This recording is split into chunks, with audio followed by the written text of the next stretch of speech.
Hello guys, तो कैसे हैं आप लोग? ओके, तो आप लोग कमेंट करके बताइए कि आप लोग का क्वारंटाइन या लॉकडाउन जो भी है कैसा चल रहा है ना। और मैं चाहूँगा कि आप लोग ज़्यादा से ज़्यादा घर पे ही रहें। और आई थिंक अब तो थोड़ा सा देश की कंडीशन देखें तो काफ़ी मतलब कंट्रोल में आ चुका है, बट आप लोग अगर और ज़्यादा सपोर्ट कीजिएगा तो ये कम्प्लीटली खत्म हो जाएगा, है कि नहीं? है ना? बोलिए आप ही लोग, बताइए। आप लोग को भी ये पता चल रहा होगा, ठीक है? तो चलिए हम लोग स्टार्ट करते हैं बिना टाइम वेस्ट किए हुए। तो हम लोगों ने लास्ट वीडियोस में क्या देखा था? फीचर्स देखा था। क्या देखा था? फीचर्स। उसके बाद हम लोगों ने देखा था कि डिग्री ऑफ डिसोसिएशन क्या होता है, कैसे हम लोग फाइंड आउट करते हैं, वो सब चीज़ देखा था। अब हम लोग जो देखेंगे बेसिकली क्या देखेंगे? प्रिडिक्टिंग द, बेसिकली हमारा जो हेडिंग है एप्लीकेशन ऑफ इक्विलिब्रियम कांस्टेंट। और आपको पता है कि इक्विलिब्रियम कांस्टेंट क्या है ना? बताने की जरूरत है नहीं ना? ओके, तो इसमें जो एप्लीकेशन में तो बेसिकली जो मेन चीज होता है ना, अपन हम दो ही चीज को देखेंगे। एक क्या है? Predicting the direction of the reaction, है ना? तो हमें पता कैसे चलेगा कि रिएक्शन का डायरेक्शन होगा, फॉरवर्ड होगा या बैकवर्ड होगा, उसके बेसिस। तो हम लोग इसके बेसिस पे, किसके? इक्विलिब्रियम कांस्टेंट के बेसिस पे हम लोग ये चीज देखने वाले हैं। उसके बाद अगला जो है, हमें कितना एक्सटेंट, अब ऑब्वियस है यार, ये रिएक्शन हो रहा है ना? अगर ये रिएक्शन हो रहा है तो ये रिएक्शन प्रोडक्ट भी बना रहा है, और प्रोडक्ट बना रहा है तो कितना बना रहा है वो चीज भी देखेंगे। तो ये दो चीज जो है एप्लीकेशन ऑफ इक्विलिब्रियम कांस्टेंट है, और हम इसको देखने वाले हैं। तो पहला हमारा जो है predicting the direction of the reactions. Clear है? तो सपोज मेरे पास एक रिएक्शन है, और रिएक्शन यहां पे मैंने ऑलरेडी पुट कर दिया है। क्या है? A of A plus B of B reversible of C of C plus D of D. Clear है? और उसका हमने क्या करा, एक देखिए, अब ये पॉइंट जो है यहां पर आप देख रहे होंगे, यहां पे मैंने क्या किया, बोल्ड थोड़ा सा ज्यादा डार्क कर दिया और सर्कल टाइप से बना दिया। तो ये पॉइंट क्या है हमारा? ये इक्विलिब्रियम वाला पॉइंट है। मैंने आप लोग को ग्राफ बताया था स्टार्टिंग में ही, है ना? तो यहां पे क्या होता है, कांस्टेंट हो जाते हैं रिएक्शन, किसका? प्रोडक्ट का और रिएक्टेंट का। क्लियर है? अब हमें क्या पता कैसे चलेगा? या तो क्योंकि देखिए, अगर मान लीजिए इक्विलिब्रियम में है तो दोनों चीज तो बराबर हो गया ना। ये चीज मैंने पहले भी बताया कि रिएक्टेंट और प्रोडक्ट क्या हो गया? बराबर हो गया। बट हमें पता कैसे चलेगा कि रिएक्शन आगे जा रहा है या पीछे जा रहा है, और ये कब जाएगा, ये चीज हम लोग आज डिस्कस करेंगे। तो सपोज यार कभी ऐसा होता है ना कि इनिशियली किसी का रिएक्टेंट का कंसंट्रेशन बहुत ज्यादा है, होता है कि नहीं? फिर कभी अगर मान लीजिए रिवर्स में जाएगा, अगर फॉरवर्ड जा रहा है तो इनिशियली ज्यादा होगा, और बैकवर्ड जाएगा तो इनिशियली ज्यादा होगा। इस तरह होगा कि नहीं? हाँ, आप लोग बताइए, हाँ होगा कि नहीं? ऑब्वियस है होगा। तो अगर मान लीजिए मेरे पास एक रिएक्शन है, और बोला कि उस रिएक्शन को मैंने अगर ये ग्राफ में प्लॉट करके दिखाया है, तो बोलेगा कि इस पॉइंट में, क्या इस पॉइंट में अगर इक्विलिब्रियम कांस्टेंट निकालेंगे तो क्या होगा? क्या होगा बताओ आप लोग? कुछ होगा? ऑब्वियस होगा, या तो ज्यादा होगा या फिर कम होगा, या तो आगे भागेगा या पीछे भागेगा। तो वही चीज तो हम लोग बताने वाले हैं, है ना? ठीक है? तो देखिए, अगर मान लीजिए ऑब्वियस है, अगर इसका के क्यू लिखेंगे, के क्यू लिखेंगे तो क्या होगा?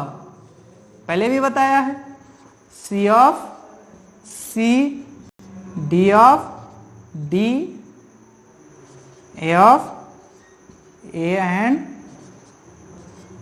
B of B. क्लियर है? ये तो लिखेंगे ही ना। बट अगर मान लीजिए यहां इक्विलिब्रियम में नहीं है, किसी और पॉइंट में दिए, किसी और पॉइंट में बोला, किसी और टाइम पे, टाइम वेरिएबल होता है ये, तो अगर मान लीजिए किसी और टाइम में निकालने बोला जहां पे इक्विलिब्रियम में नहीं है, तो उस केस में हम लोग क्या लिखें? तो उस केस में भी अगर हमें इक्विलिब्रियम कांस्टेंट निकालना है तो यही एक्सप्रेशन लिखेंगे। क्या लिखेंगे? यही एक्सप्रेशन लिखेंगे। बट उस एक्सप्रेशन को हम लोग कुछ और नाम से डिनोट करते हैं। क्या करते हैं? किसी और नाम से डिनोट करते हैं, और वो जो होता है उसका जो सिंबल होता है उसको हम लोग बोलते हैं रिएक्शन कोसेंट, जो हमारा कैपिटल क्यू होता है। क्या होता है? कैपिटल क्यू होता है। और इस कैपिटल क्यू को हम लोग क्या बोलते हैं? रिएक्शन कोसेंट, रिएक्शन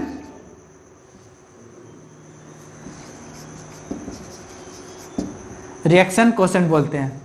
तो इसका भी एक्सप्रेशन जो होता है सेम ही होता है। क्या होगा, अगर मान लीजिए Q भी लिखेंगे, Q लिखेंगे तो क्या होगा, C of C,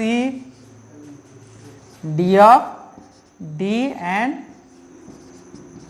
A of A, B of B।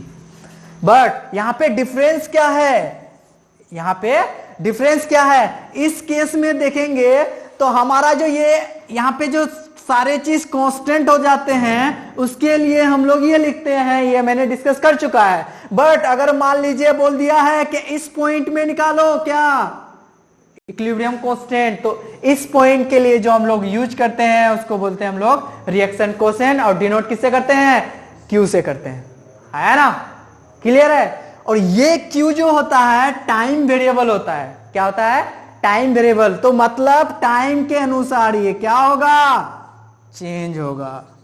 क्या होगा, चेंज होगा, क्लियर है ना।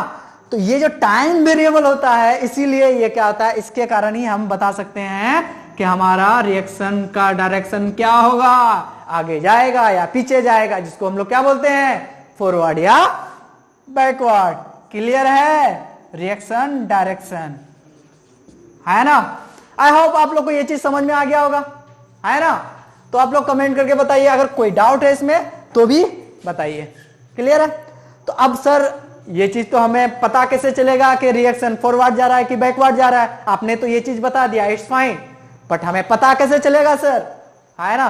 तो टेंशन की बात नहीं है यार, हम क्यों हैं यहाँ पे, इसी के लिए तो हैं, तो देखेंगे हम लोग, है ना। तो मान लीजिए, अगर मान लीजिए ये के क्यू और Q दोनों, अगर सपोज मेरा ये है पहला एट इक्विलिब्रियम, तो अगर मान लीजिए Q इक्वल्स टू के क्यू होगा, तो इससे आपको चीजें समझ में आ रहा है, नहीं आ रहा है क्या, चीजें समझ में आ रहा है। अरे यार इसका मतलब क्या है, इस जितने भी कंसंट्रेशन टर्म है A B C D, ये सब क्या है, इक्विलिब्रियम में है। तो अगर ये इक्वल टू ये हो गया तो इसका मतलब क्या है, हमारा रिएक्शन इक्विलिब्रियम में है। किसमें है, if reaction constant is equal to equilibrium constant, it means कि हमारा जो रिएक्शन है क्या है, कंसंट्रेशन, जो रिएक्शन कंसंट्रेशन टर्म है वो सारे क्या है, इक्विलिब्रियम में। क्लियर है। उसके बाद दूसरा चीज जो है, दूसरा है हमारा Q is greater than what, Q is greater than के क्यू, है ना। तो K अभी मैंने यहां पे लिखा है, अगर मान लीजिए एक्सप्रेशन में बैठा सकता हूं, नहीं क्या बताओ आप ही, ऑब्वियस बैठा सकते हैं। तो मान लीजिए हमारा C of C, D of D, what, A of A, B of B। Clear है ना, क्लियर नहीं है क्या, बताओ फटफट। ठीक है, ऑब्वियस ये क्या होगा, ग्रेटर देन के क्यू। के क्यू का क्या लिखेंगे, सेम लिखेंगे, C D A B। Clear है। तो इस केस में हमारा C और D का कंसंट्रेशन क्या है, ज्यादा होगा, है ना, ज्यादा होगा तभी तो एक ज्यादा होंगे।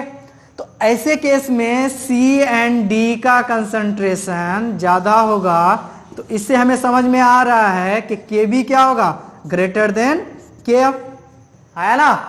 और KB ग्रेटर देन KF होगा तो हमारा रिएक्शन क्या होगा, समझ में आ गया होगा आपको फटाफट में, है ना। ऑब्वियस है यार, हमारा रिएक्शन बैकवर्ड डायरेक्शन में जाएगा, किस में जाएगा, तो रिएक्शन विल बी क्या होगा, रिएक्शन विल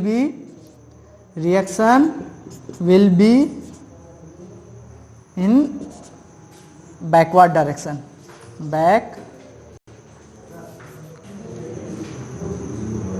बैकवर्ड डायरेक्शन।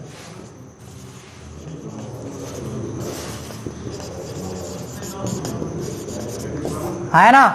तो देखिए इसमें क्या है, अगर ये ऐसा हुआ तो ये चीज होगी, राइट, है ना। तो इस केस में क्या है, सी और डी हमारा कंसंट्रेशन ज्यादा है। सेम देखिए Q ग्रेटर देन ये चीज होगा, है ना। आपको एक्सप्रेशन समझ में आ गया। और यहाँ पे अगर मान लीजिए ये क्या है, ज्यादा है, इंक्रीजिंग है, ज्यादा है, तो ऑब्वियस है KB क्या होगा, ज्यादा होगा। KB ज्यादा होगा तो रिएक्शन हमारा क्या होगा, बैकवर्ड डायरेक्शन में जाएगा। क्लियर है ना। तो आप फटाफट इसका नोट ले लीजिए। हम लोग उसके बाद नेक्स्ट स्लाइड में देखेंगे कि अगर मान लीजिए सर आपने ये बता दिया, नेक्स्ट स्लाइड में देखेंगे कि अगर मान लीजिए ये B और F जो है ग्रेटर नहीं हुआ तो इस केस में क्या होगा। क्लियर है। तो नेक्स्ट स्लाइड में देखते हैं हम लोग। ओके, तो हम लोगों ने लास्ट में क्या देखा कि अगर KB ग्रेटर हुआ तो क्या हो जाएगा, बैकवर्ड। ऑब्वियस है यार, ये मैंने पहले भी बता रखा। तो similarly Q is less than KEQ होगा। ऑब्वियस इसमें बताने की जरूरत ही नहीं है अभी आप लोग को, है ना। तीसरा केस है Q is reaction quotient is less than क्या है, K इक्विलिब्रियम कांस्टेंट। तो इस केस में क्या हो जाएगा, KF डोमिनेट करेगा KB को, और KF अगर KB को तो क्या होगा, ऑब्वियस है रिएक्शन हमारा फॉरवर्ड होगा। रिएक्शन विल बी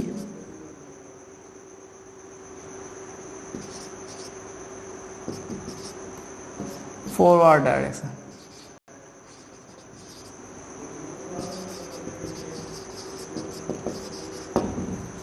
क्लियर है ना। तो आई होप आपको ये चीज समझ में आ गया होगा, प्रिडिक्ट हम लोग कैसे रिएक्शन का डायरेक्शन प्रिडिक्ट करते हैं, है ना।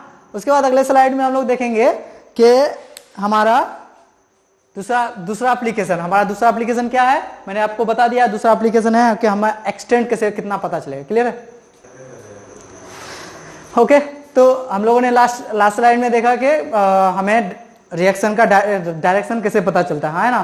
तो हमने उसमें देखा रिएक्शन कोसेंट। और रिएक्शन कोसेंट क्या होता है, मतलब रिएक्शन कोसेंट वो चीज है जहां पर हम मतलब हमारा जो कंसंट्रेशन टर्म है ना वो इक्विलिब्रियम में नहीं होना चाहिए। कहाँ, वो इक्विलिब्रियम में होगा ही नहीं, चाहे A B C जो भी है रिएक्शन। मान लीजिए मेरे पास रिएक्शन ये है ना, A of A plus B of B reversible of C of C plus D of D। तो ये सारे जो टर्म है ये क्या हो गया, इक्विलिब्रियम में नहीं होगा, है ना। तो उसके जो एक्सप्रेशन होगा उस एक्सप्रेशन को हम लोग Q से डिनोट करते हैं और उसको हम लोग रिएक्शन कोसेंट करते हैं। और मैंने उसके बारे में बता दिया। अगला है कि हमें एक्सटेंट क्या होता है कि जैसे हमारा कुछ बनना नहीं, हमें अमोनिया प्रोडक्शन में लगाते हैं। अमोनिया क्या होता है, N2 3H2 reversible of 2NH3।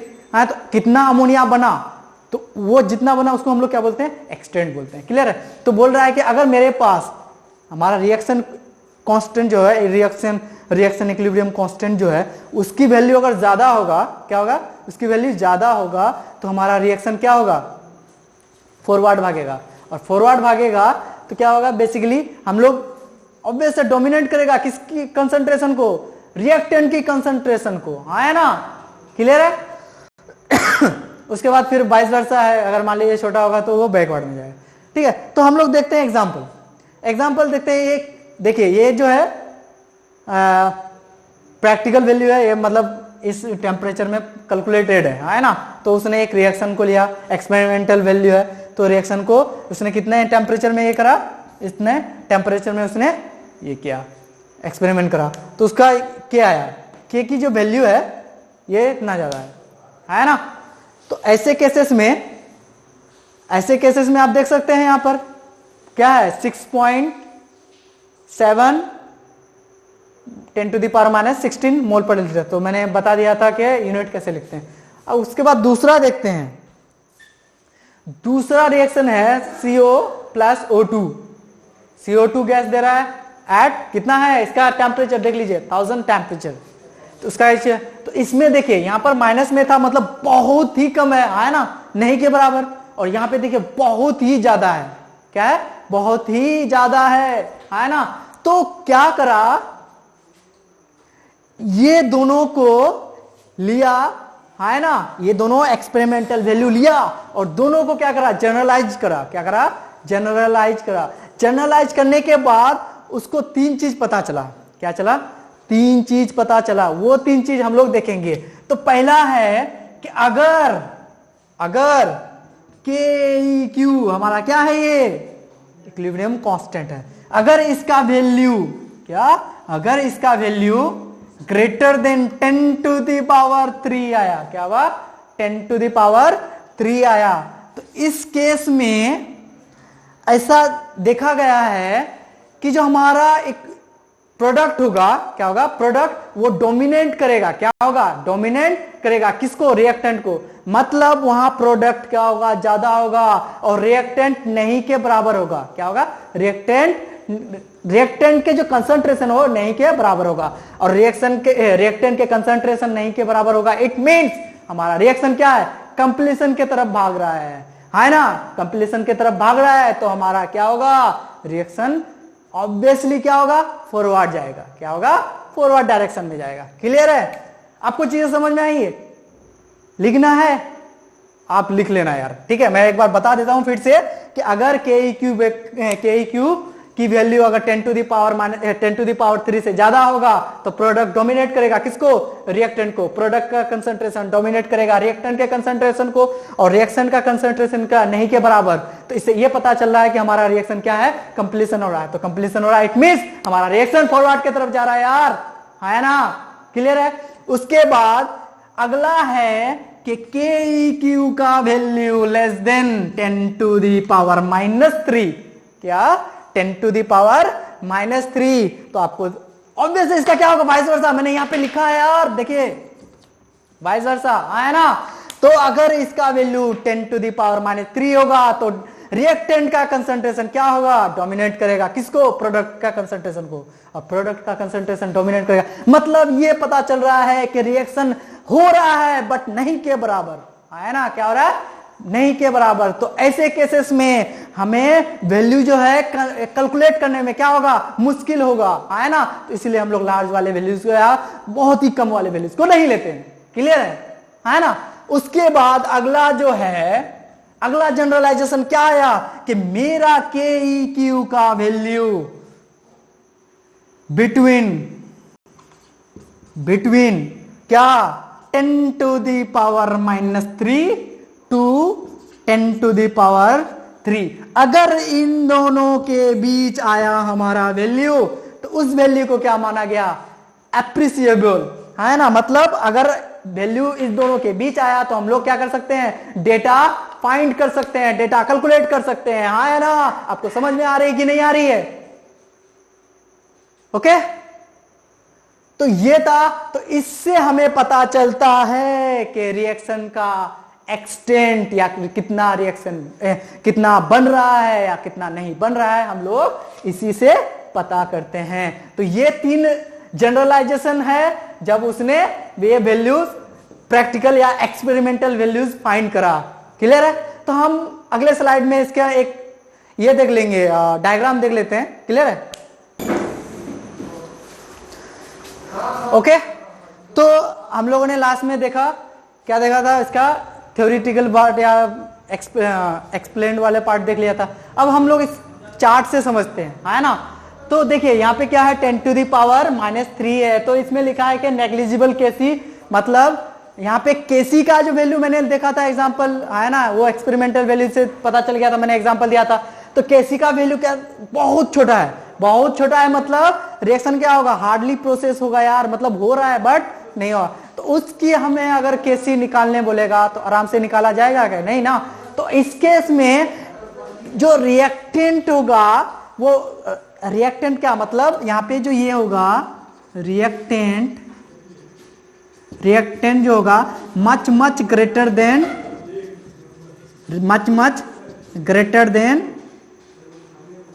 Product, है ना। क्लियर है। एक सेकेंड,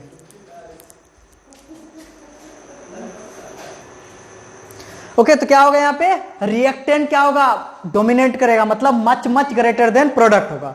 उसके बाद यहां पर देखिए इस हेड के तरफ देखते हैं तो 10 टू द पावर 3 है। तो 10 टू दी पावर 3 में क्या लिया, reaction proceed almost two completion, मतलब यहां पर जो रिएक्शन है कि मतलब कंप्लीट हो गया, ऐसा हो गया है ना। तो यहां पे केसी का वैल्यू क्या होगा, बहुत ही ज्यादा होगा, है ना। ऑब्वियस यार, रिएक्शन कंप्लीट होगा मतलब केसी एकदम बहुत ज्यादा होगा, है ना। तो बहुत ज्यादा होगा तो रिएक्शन ऑब्वियस है कंप्लीशन होगा, है ना। तो इस केस में प्रोडक्ट क्या करेगा, डोमिनेट करेगा, प्रोडक्ट्स डोमिनेट करेगा, प्रोडक्ट होगा मच ग्रेटर देन रिएक्टेंट, है ना। तो यहां पर ऑलरेडी लिखा हुआ है कि ये है इक्विलिब्रियम में होगा। तो ऐसे केसेस में देखिए यहां पर भी कैलकुलेट करना इजी नहीं है, तो इस ऑब्वियस है इस केस में भी हम लोग इजीली कैलकुलेट नहीं कर सकते हैं, है ना। तो इसलिए उसने इंटरमीडिएट वैल्यू, जिसको हम लोग एप्रिसिएबल वैल्यू बोलते हैं, तो इस केस में रिएक्टेंट क्या होगा, reactant concentration of reactant equals to concentration of products, है ना। ठीक है, तो आपको इस चार्ट से आपको होपफुली आई होप कि आपको इस चार्ट से समझ में आ गया होगा, है ना। क्लियर है। अगर जो चीज समझ में नहीं आया आप कमेंट में हमें बताइए, क्लियर है ना। तो मैं आपको वहां पे बता दूंगा, ठीक है। तो ये था हमारा क्या, एप्लीकेशन ऑफ इक्विलिब्रियम कांस्टेंट, है ना। तो आप लोग हमारे चैनल से बने रहिए, और मैं चाहूंगा कि ज्यादा से ज्यादा वीडियो लेक्चर आप लोग तक पहुंचा सकूं, क्योंकि अभी क्वारंटाइन का समय है ना। तो आप लोग को इधर उधर जाने मिल नहीं रहा होगा, तो आप लोग घर पे हैं, तो मैं चाहूंगा कि आप लोग वीडियोस देखें, है ना। क्लियर है, और प्रैक्टिस करें, ठीक है। तो जितना ज्यादा प्रैक्टिस कीजिएगा, और थोड़ा पढ़ाई भी कर लो यार। ऑब्वियस है पढ़ने का मन किसी को नहीं करता, मुझे भी नहीं करता था, है ना। बट पढ़ना तो पड़ेगा, क्लियर है, पढ़ना तो पड़ेगा भाई लोग, ठीक है ना। तो बने रहिए चैनल के साथ। Till then bye, thank you.